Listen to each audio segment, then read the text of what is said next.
cherche ton chemin. C'est ta vie, c'est ton destin.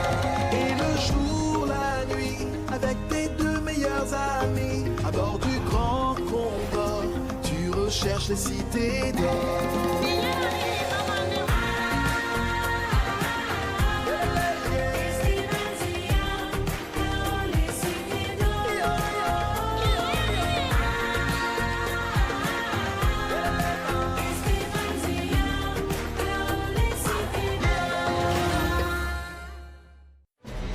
Sous le château de Chambord, nos héros découvrent une nouvelle base secrète de Mu et d'Atlantide.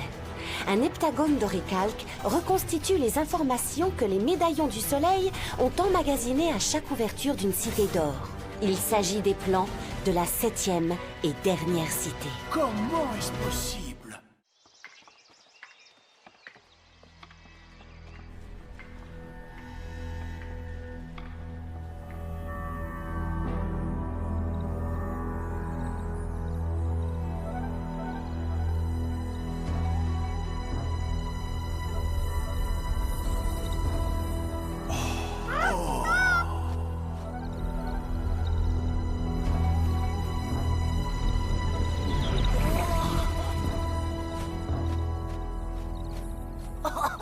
Tout est là! C'est dingue!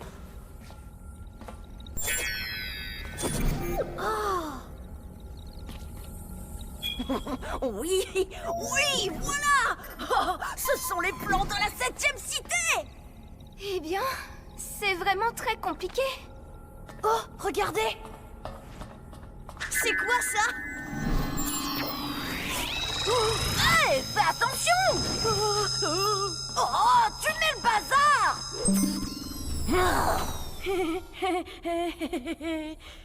Ces gamins sont incroyables. Leur chemin est jalonné d'épreuves et ils réussissent malgré tout à rester eux-mêmes. Aucune de mes recherches ne m'avait préparé à cela. C'est spectaculaire. Vous y comprenez quelque chose? À chaque jour sa découverte. Pour avoir fréquenté Léonard de Vinci, j'aurais dû m'y habituer. Jeunes gens, on ne fait pas ainsi patienter deux rois. Nous attendons vos explications. Allez-y, vous deux! Moi, je vais commencer à étudier tout ça!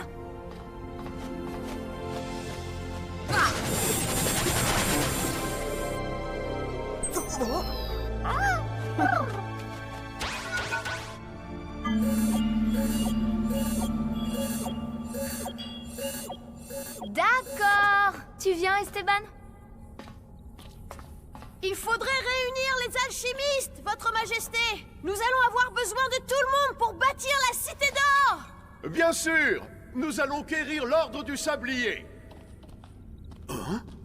Comment ça? Bâtir la cité d'or?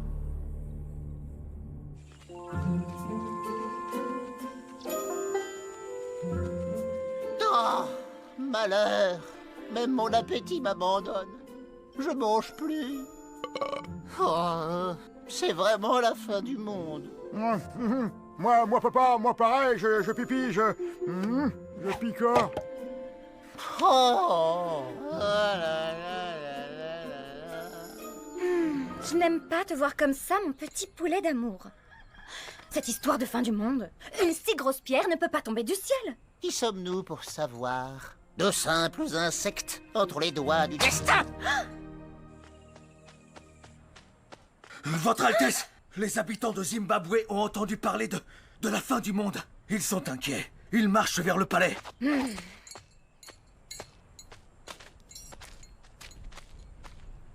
Tu veux que je te dise, mon vieux Sancho? Nous sommes passés à côté des bonheurs simples de l'existence. Un beau repas, une petite sieste, une franche rigolade de temps en temps. Eh ben ça, on le fait tout le temps. Hein? Ah oui, c'est vrai. Ça. Ah, comme ma vie va me manquer! La fin du monde? Diantre.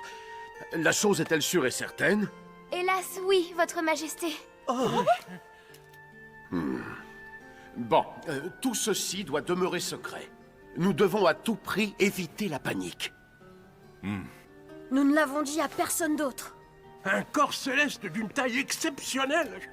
Une cité d'or ici, à Chambord. C'est à peine croyable. Mes amis, Je crois que nous devons des excuses à Nostradamus. C'est exact. Notre jeune collègue nous a fait part de ses prédictions concernant une catastrophe de grande ampleur. Nostradamus, Oh! nous te prions d'accepter nos excuses. Oh! Merci, je les accepte. Nostradamus, tu peux prédire la date de la catastrophe? En théorie, oui, par des observations continues et des calculs. L'approche de ce monstre va forcément chambouler le ciel. Alors, mets-toi au travail, veux-tu? Nous comptons sur toi. J'y vais de ce pas. Nous t'accompagnons.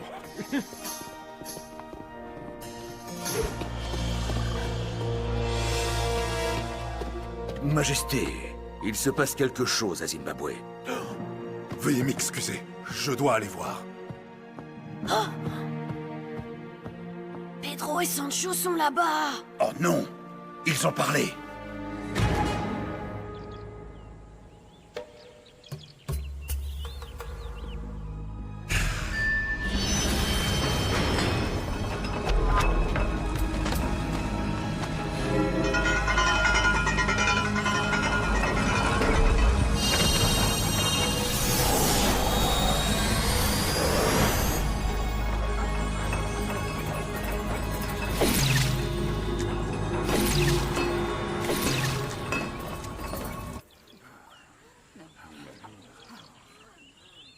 Mon frère, tes fidèles sujets et moi-même voulions t'entretenir de certaines rumeurs qui courent. Des rumeurs, très chère sœur? À quel propos? De la fin du monde, bien sûr. J'en connais deux qui n'ont pas su tenir leur langue. C'est la vérité. Il y a quelque part dans le ciel un rocher de la taille du Nil qui va tomber sur la Terre. Mais la catastrophe peut être évitée grâce à eux.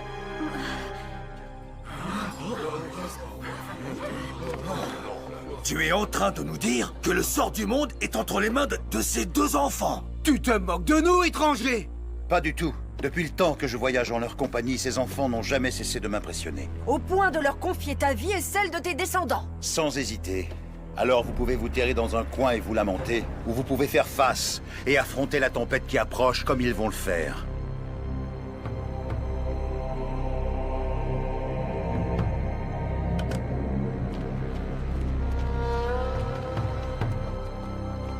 À vous de choisir.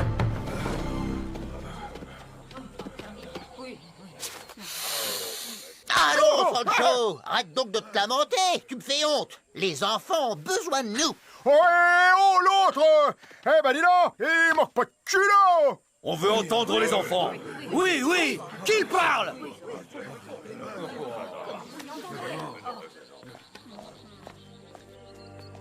Nous ne pouvons pas vous promettre de réussir, et ce sera difficile. Mais nous pouvons et devons empêcher ce cataclysme. L'humanité n'y survivrait pas. Ces médaillons ont traversé les siècles. Ils nous ont choisis et aidés pour réaliser cette terrible prophétie. Mais ce ne sont pas eux qui nous ont permis de triompher des obstacles, ni des moments de peur et de découragement. Ce sont les gens que nous avons rencontrés un peu partout, et qui nous ont aidés pour pouvoir continuer. C'est en se donnant tous la main, héritiers de Mu ou d'Atlantide, peuples d'Afrique, d'Asie, d'Amérique ou d'Europe, que nous sauverons notre monde. Aidez-nous, s'il vous plaît. Et ensemble, nous réussirons. Tu peux compter sur nous. Nous vous aiderons. Nous ne baisserons pas les bras.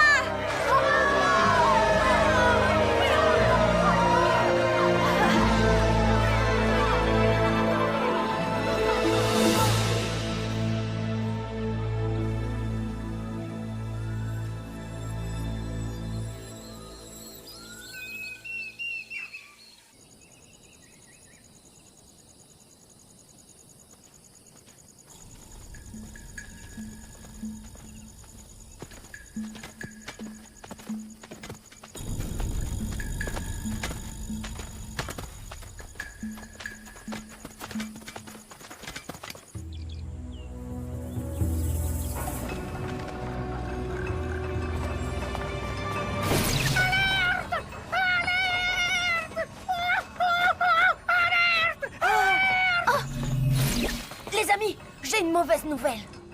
Au point où on en est... Nous aurons besoin des artefacts, la matrice d'Oricalque, la couronne télékinésique, la pierre d'Ophir et la pyramide de Mu. Mais c'est Ambrosius qui a tout ça. Et on ne sait pas où il est. J'en ai peut-être une idée. Il y a quelque temps, les Tam-Tam ont parlé. Ils ont dit... Le bateau qui vole est tombé au pied de la montagne étincelante. Quoi? La nef volante s'est écrasée? Et ses passagers? Les Tam-Tam n'ont rien dit au sujet de ses passagers. Où se trouve cette montagne? Nous l'appelons Kilimanjaro. C'est au nord-est. Avec votre grand oiseau d'or, vous y serez demain.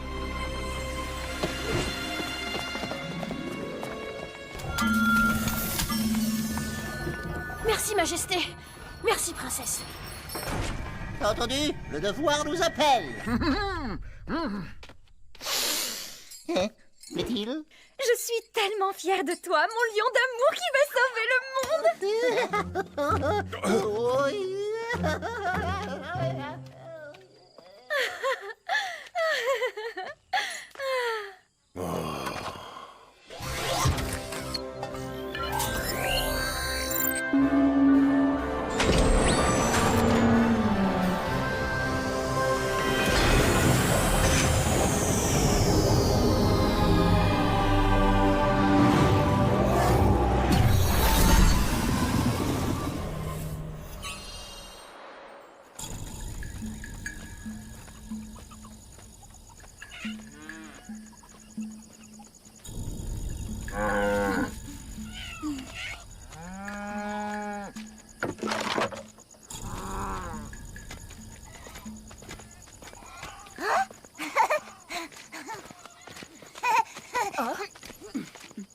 Jonasie a dit que c'est les esprits qui vous ont envoyé. Vous allez faire quoi? Vous êtes des sorciers? Qui est Jonasie? C'est notre sorcier. Il parle aux esprits. Ça suffit, Sekuru. Mêle-toi de ceux qui te regardent. Va-t'en. Hein? Avancez.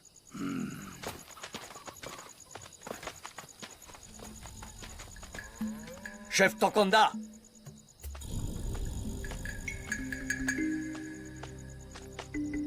Voici les étrangers qui sont tombés du ciel. Ah oui? Akili et Menguka. Kutoka angani? Oui. Wingolinia Kukwama. Akili Zawadi. Alors, Jonasie? Il n'y a aucun doute. Les esprits nous les ont envoyés pour calmer la colère des démons qui va bientôt s'abattre sur nous. Mais nous n'avons pas fait ça depuis le grand-père de mon père. Et vois où cela nous a menés. Les démons sont en colère. Ils ont envoyé les criquets pour tout détruire. Nos bêtes sont affamées. Ce sont des pratiques d'un autre âge. Elles me révulsent. Ne veux-tu pas comprendre? Ces deux-là sont un cadeau des esprits. Il faut les sacrifier afin d'apaiser la colère des démons ou notre peuple tout entier disparaîtra. Zawadi, Wingolinia Kukwama. Akili?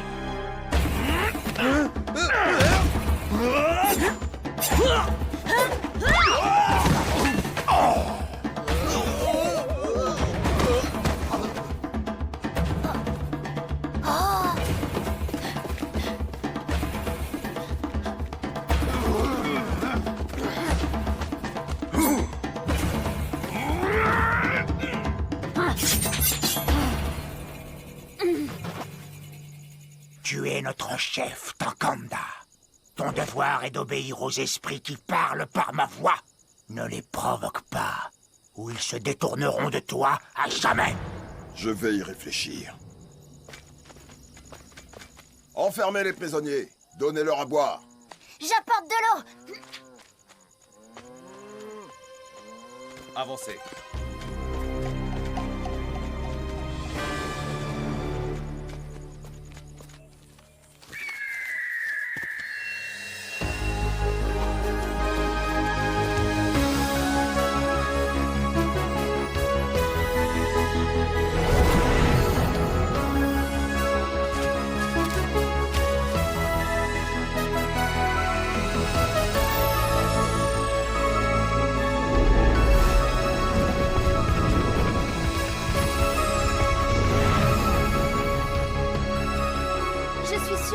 Ambrosius acceptera. De nous donner les artefacts? Ça m'étonnerait. Il comprendra ce qui est en jeu. Sauver l'humanité? Je suis même pas sûr qu'ils soient encore humains. Il y a la Guerra. Ambrosius ne lui fait plus confiance, si ça se trouve. Il s'en est débarrassé. Chut. Oh, pardon, Mendoza. Je ne suis pas inquiet pour la Guerra. C'est un chat. Elle retombe toujours sur ses pattes. Mais elle est au service de Charles Quint. Le sort de l'humanité ne fait pas partie de sa mission. J'ai bien peur qu'il nous faille employer la force pour récupérer les artefacts.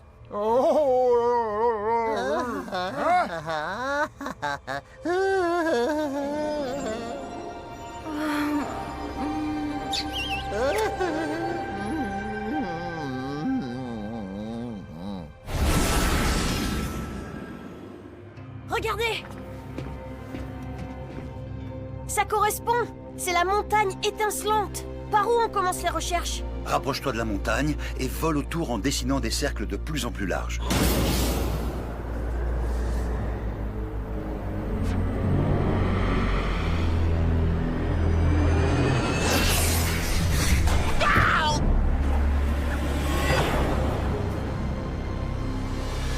Je la vois. Elle est là. On dirait qu'elle est abandonnée. Pose-toi, Esteban. Allons voir ça de plus près.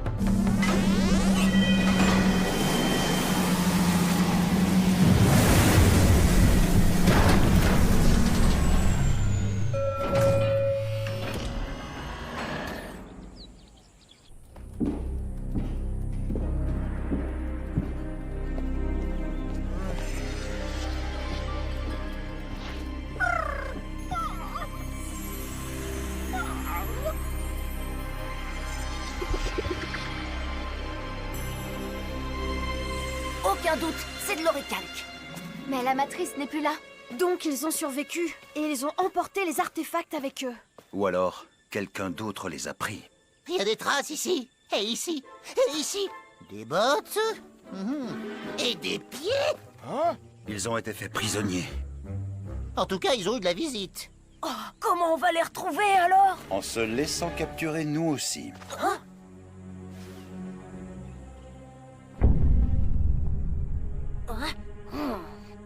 Avec un peu de chance, ils nous conduiront au même endroit qu'Ambrosius et les autres. Pas vous, les enfants. Regagnez le Condor et suivez-nous depuis le ciel. Vous serez nos anges gardiens.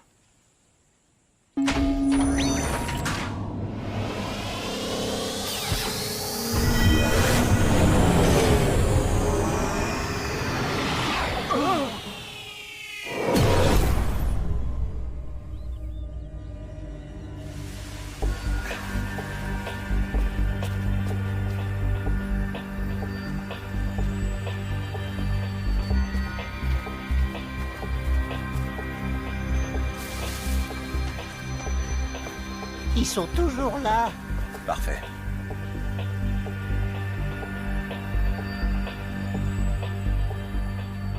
Oh là là, ils sont toujours là. J'avais compris. Ils sont toujours là. Oh, ce n'est pas la peine. Hein? Ils sont plus là. Quoi? Oh!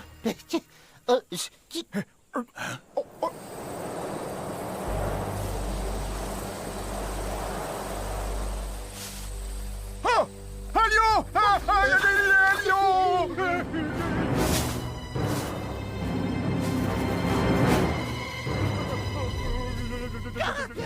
Il y en a plusieurs. Il y en a plein.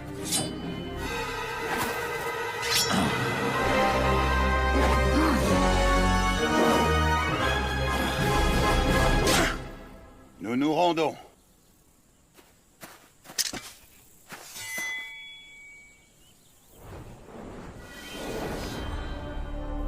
Alors, où ils en sont en bas?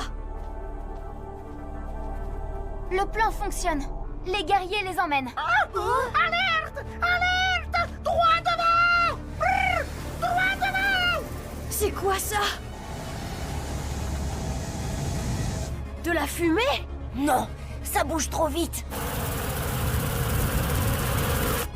Ce sont des criquets. J'en ai déjà vu chez moi. Ces insectes s'attaquent aux récoltes.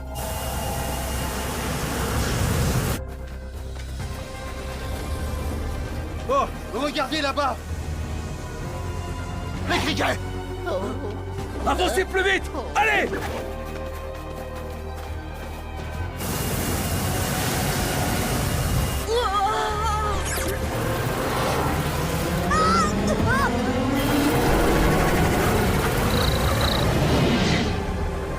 Attends!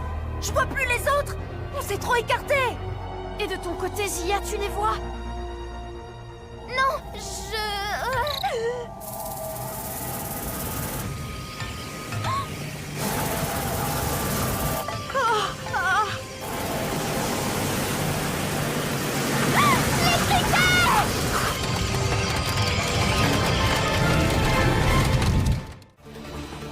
Nos héros survivront-ils à cette nouvelle attaque de criquets? Retrouveront-ils leurs compagnons capturés par les Maasai? Et pourront-ils récupérer les artefacts de Mu dont ils ont besoin pour bâtir la cité bouclier? Vous le saurez en regardant le prochain épisode des Mystérieuses Cités d'Or.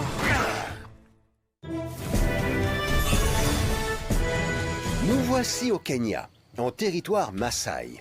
Ce peuple de guerriers était autrefois nomade et parcourait la savane à la recherche de pâturage pour leur bétail. Aujourd'hui, la plupart des tribus sont sédentaires et restent au village. Qu'est-ce qu'ils font? Ces danses sont des rituels de passage à l'âge adulte. Dans ces concours, les hommes prouvent leur habileté et leur bravoure. La légende raconte qu'autrefois, pour être sacré Moran ou guerrier Maasai, il fallait partir chasser le lion et ne revenir qu'avec sa carcasse au bout de sa lance. Gloops! La richesse d'un Maasai se mesure au nombre de vaches, moutons ou chèvres qu'il possède. Dès le plus jeune âge, les garçons s'occupent du bétail. Pour les faire paître et trouver de l'eau, il faut marcher de longues heures dans la brousse et éviter les animaux sauvages. Ici, le courage est une nécessité. Attention au lion! Le scoop de Pichou. Mais qu'est-ce qui se passe ici? C'est le marché au bétail. Venus des villages alentours, les hommes s'y rendent pour faire des affaires. Ce bouc est très prisé des potentiels acheteurs. Pour afficher les prix, les Maasai possèdent leur système de comptage. Chaque signe représente un chiffre. Des signes muets? Non, Pichou, c'est la marque du propriétaire. Chaque éleveur a sa propre signature. Voilà l'heureux acquéreur du bouc. Bien que les affaires soient dures, tout se déroule dans la bonne humeur. Au revoir, à bientôt.